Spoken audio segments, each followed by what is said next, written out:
Thank you. Please have a seat. If you could, please state and spell your name. Stephen Feeks. Can you spell it, please? F-E-E-K-S is my last name. Thank you. Good morning. Good morning. Are you currently employed? Yes, I am. Where are you working? I work for the Geico Insurance Company. Before that, where did you work? I worked for the New York City Police Department. I was a detective, and I was on the police department for 21 years. When did you retire? December of 2001. When you retired, where were you working? What precinct? The last 13 years of my career, I worked in the crime scene unit.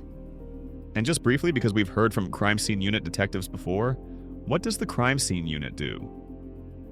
The crime scene unit is responsible for responding to all the incidents of homicides, shootings, all kinds of major crimes in which we collect the evidence at those scenes via photographs, ballistic evidence, fingerprint evidence, and anything that would have to do with the particular crime that happened. Directing your attention now to October 23rd, 1999, were you working in the crime scene unit then? Yes, I was. Did there come a time that you responded to a scene? Yes. Where did you respond to? I responded to the basement of 272 Gates Avenue in Brooklyn, New York. What type of a scene was it? It was a homicide scene. By what manner had the decedent been killed? It was apparent he had been shot several times. I'm going to show you first what is already in evidence as 3001A. Do you recognize this exhibit? Yes, I do. What's that? That's the frontage of 272 Gates Avenue in Brooklyn, New York. What kind of building is 227 Gates Avenue? It's a multi-story attached front building. When you arrived at 227 Gates Avenue, what did you do briefly? After initially walking through the scene, I proceeded to take numerous photographs of the scene as I found it. Did you also draw a diagram of the scene? Yes, I did. I'm going to show you what is not yet in evidence as 3000A. Do you recognize that? Yes, I do. What's that? That's the sketch and diagram of the scene that I prepared for this homicide. I'll offer it at this time, Your Honor. Without objection. 3000A. 3008, did you say? A like capital A. It's on page 12. All right. 3000A is in evidence now. Thank you. Now, using this exhibit, can you tell the jury about the crime scene? The actual crime scene is in the basement of the building. Entry to that basement was on the left-hand side of the building, in between the building towards the immediate left. I'm sorry to interrupt you, but you have a screen next to you. If you press with your finger on the screen, you can make a mark where that is. Thank you. The entrance is right in that area there. And you can walk down several, just a few steps, and there is a right turn entry into the main part of one of the rooms that made up that basement. All right, I'll stop you for a moment. This is Government Exhibit 3001B, which is already in evidence. What does that depict? That's from the front of the building. There is a couple of steps down to that entryway that I just spoke of. All right, and we see in the middle of the photograph what appears to be a sketch of a body. Is that where the deceased was found? Yes, it is. All right, and can you tell us, it appears that there is a line in the middle of the drawing near where the deceased is. Is that a wall? Yes, it is. It's a wall that has a doorway, and where the deceased is, there is an opening towards the back of the building in this area. And there is also an opening in the front of it, in that area where I marked.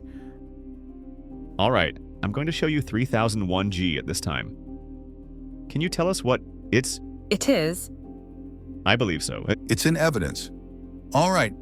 No objection. Can you tell us what you see in 3001G? This is a photograph of that basement.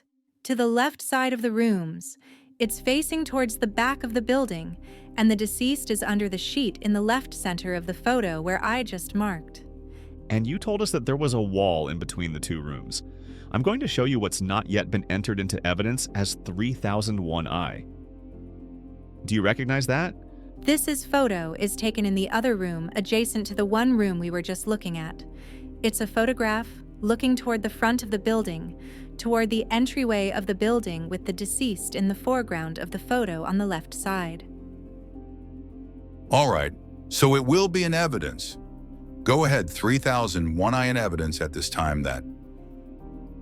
Well, actually, now that it's in, why don't you tell us? The deceased is here under the sheet. Yes. All right, I'm going to zoom out on that sketch. Could you tell us after you took photographs and you drew a sketch? While you were doing so, did you recover ballistic evidence at the scene? Yes, I did. Can you tell us how many total ballistic pieces you found? Total was 9 pieces of ballistic evidence. When you recovered each piece of ballistic evidence, did you give it a marking of some type? Traditionally, we would mark the evidence with the first letter of our last name, in this case being an F, and then a sequential number thereafter. Is there any significance to the order 1 through whatever number you give it? No, just how I went along and recovered the evidence. Can we see the markings here on the screen? Exhibit 3000, Government Exhibit 3000A? Yes. In total, how many different calibers of ballistics did you find? 2 different types. What were the types? 2 were of the .380 caliber, which is actually marked on the bottom of the discharged shell itself. There were 2 .380 caliber discharged shells. When you say a discharged shell, is that something that's already been fired? The discharge shell is part of the casing of the bullet that is ejected from the weapon, a semi-automatic weapon in this case. After it is fired, the bullet travels down out through the barrel of the gun. The shell casing is ejected to the left or the right, depending on the make and model of the weapon. And apart from the .380 shells, what else did you find? 3 .40 caliber discharged shells. And could you just walk us through using the exhibit where you found the shells and the other ballistic evidence that you did find? In my diagram, it shows F1 and F2 are somewhat just inside the entry door off the alleyway, going into the first room of the basement. F, which are both .380 caliber discharged shells. F3, 4, and 5 are in this area. Again, inside and to the right of that doorway entrance. And those 3 are the .40 caliber discharged shells. And you said that you recovered additional ballistics? Yes. The other evidence consisted of what we would call deformed lead and copper jacketing. The deformed lead and copper jacketing is the part of the bullet that travels out of the barrel of the gun when it's fired. These were found in various places throughout the 2 rooms in the basement. And so we see F6, 7, 8, and 9? Is that what you're referring to? Yes, ma'am. Now, based on your experience, did you draw any conclusions about where the shooting must have occurred within this basement? The placement of the discharged shells would indicate that both. There were 2 different weapons, because they do not. The 2 weapons would not be able to have the same caliber bullets. So obviously it's indicative that in this area where F1 and F2 is a .380 caliber weapon was fired, and in this area here, it's indicative that the .40 caliber weapon was fired. And with regard to the ballistics, what did you do with them after you collected them? Or what happened after they were collected? After collection, I marked them with the numbers F1 through 9 respectively. They were given to a police officer Crowley from the 79th Precinct, who would then be entrusted to voucher them and have them sent to the ballistic lab for further examination. Was there a specific number that you assigned to the crime scene unit that was associated then with those ballistics? The crime scene number was 99, which is over here, and 2195 would be the run number, which is a consecutive number as we take in our cases. All right, and there is just one additional photograph that I think, well, we may not have entered it into evidence yesterday, but I don't think there is an objection today. Nope. Which document is this? It's 3001K, Your Honor. All right, 3001K.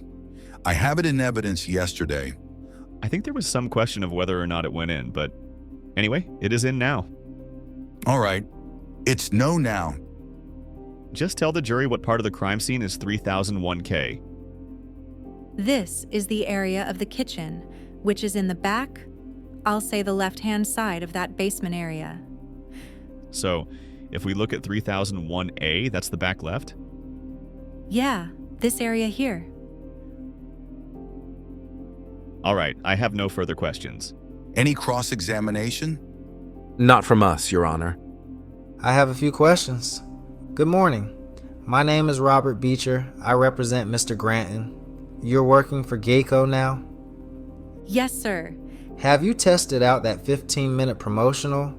I've heard good reports.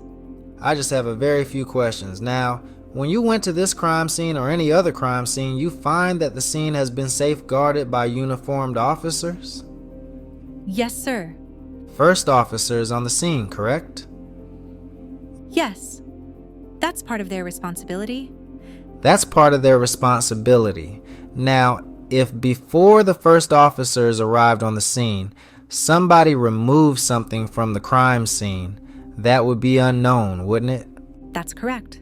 So, if somebody, for example, removed a firearm from the crime scene, it wouldn't be there for you to examine it?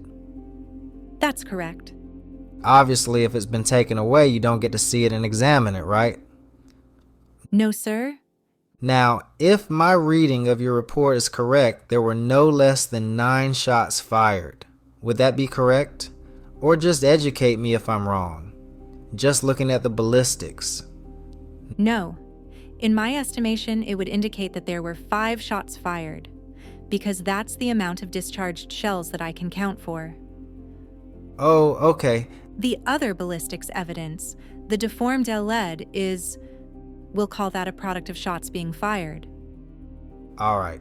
So, there were 5 shots fired, but for purposes of your report, that's 5 shots based on the shell casings and 9 ballistic evidence based on the deformed lead with the shell casings? Correct. That's all I have. And enjoy your retirement. Thank you, sir. Anything else? I just want to clarify. All right, go ahead. Just in terms of the number of shots that are fired at a crime scene, as you just testified, from your belief there are 5 shots. When you look at pieces of LED, are you able to always tell for sure how many shots are fired at a crime scene just by checking the ballistics? No, because as counsel had pointed out, if there was a weapon there, and it was removed, it wouldn't be there for my examination. The same would hold true for any ballistic evidence. It could have been picked up, or could have been removed from the scene prior, or a shot. You know, it went into the wall that I missed, or the ceiling, and it is unaccounted for. I just meant to clarify with regard to the pieces of ballistics, those could have come from 1 or 2, or are you able to tell how many in terms of the pieces of LED? I am not able to tell that, no. Okay, thank you. Anything else? No, sir. All right, you may step down.